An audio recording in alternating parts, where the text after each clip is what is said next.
क्या कभी आपने महादेव के उस अनोखे स्वरूप को गौर से देखा है? आखिर क्यों वो चंद्रमा को अपने मस्तक पर धारण करते हैं? ना अपने हाथों में, ना अपने हृदय में, बल्कि यहां अपने मन के बिल्कुल ऊपर। और ये केवल एक प्रतीक नहीं है, ये एक गहरी सीख है। एक ऐसी सीख जो आज भी उतनी ही प्रैक्टिकल है।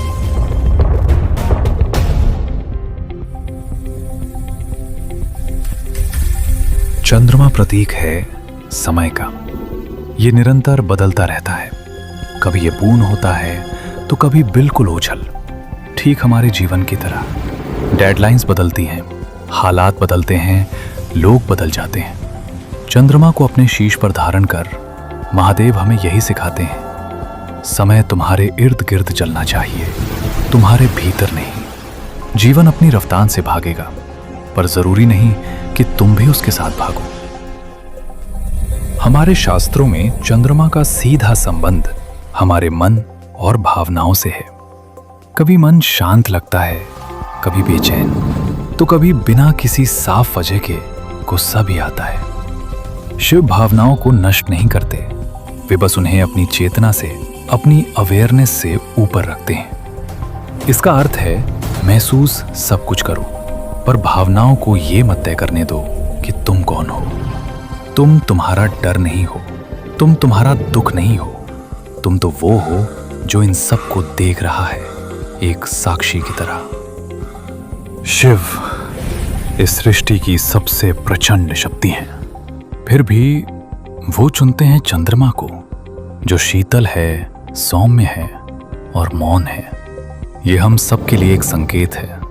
असली शक्ति शोर नहीं मचाती, वो तो शांत रहती है। अगर शक्ति तुम्हें बेचैन कर दे तो वो अभी वास्तविक बल नहीं है, क्योंकि शिव की शक्ति में ही परम शांति है। महादेव के मस्तक पर विराजित उस चंद्रमा को गौर से देखिए। ये चांद पूरा नहीं है, ये तो केवल एक टुकड़ा है, एक अर्धचंद्र। और फिर भी शिव इसे स्वीकार करते हैं। ये बात बहुत महत्वपूर्ण है।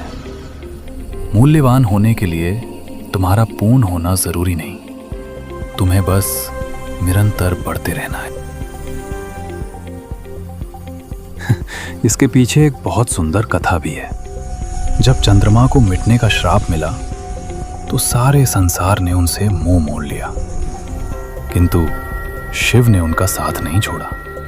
उन्होंने चंद्रमा को वो स्थान दिया जहां उनका अस्तित्व सदा के लिए सुरक्षित हो गया। इसका सार बड़ा सरल है। जब तुम टूटा हुआ महसूस करो तो ये मत सोचना कि तुम्हें त्याग दिया गया है। उस समय ईश्वर तुमसे दूर नहीं जाते, बल्कि तुम्हारे और करीब आते हैं। तो जब भी जीवन डगमगाने लगे, महादेव के उस चंद्रमा को याद रखना।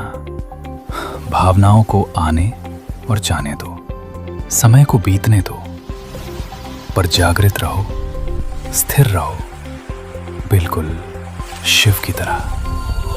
हर हर महादेव।